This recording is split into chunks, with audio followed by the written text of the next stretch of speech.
আজকে দ্বিতীয় দিন এলাম, অনেক মানুষজনকে দেখছি উপস্থিত হতে। সবাইকে আমি শুভ নববর্ষের শুভেচ্ছা, ভালোবাসা, বড়দের প্রণাম, নমস্কার জানাই। যে মানুষটি তার মায়ের নাম নিয়ে এই ওয়েলফেয়ার ফাউন্ডেশন তৈরি করেছে, মঞ্চেই আছে দাঁড়িয়ে, তিনি সমাজ সেবায় ভর্তি হয়েছেন। এরকম মানুষ খুব কমই দেখা যায়।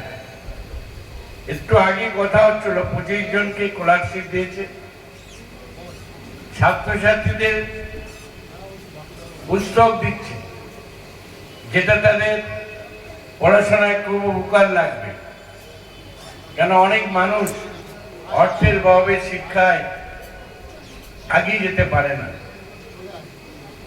সরকার একটা সাহায্য করে, ঠিক কথাই, সরকারের সাহায্য তো সবকিছু হয় না। কিছু মানুষ সামাজিকতার দায়বদ্ধ নিয়ে এগিয়ে আছে মানুষের পাশে দাঁড়ানোর জন্য।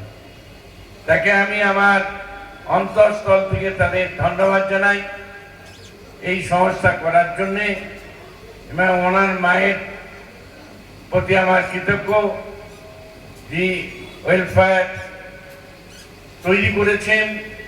আমাকে আমন্ত্রণ জানিয়েছে, আমি এসে কৃতজ্ঞতা জানাই ওনাদের। যারা আছেন তাদেরকেও বলি, আপনারা এইভাবে এই সংস্থার সঙ্গে ওতপ্রোতভাবে জড়িয়ে থাকবেন। আপনারা থাকলেই উনি থাকবেন, ওনার আরো বৃদ্ধি লাভ করবে, আরো মানুষের পাশে দাঁড়াবার মানসিকতা বাড়বে। সেই মানসিকতা বাড়ার জন্য আজকের দিনে দাঁড়িয়ে আমি সবাইকে আমার অভিনন্দন জানাই এবং শুভেচ্ছা জানিয়ে আমি আমার বক্তব্য শেষ করলাম। নমস্কার।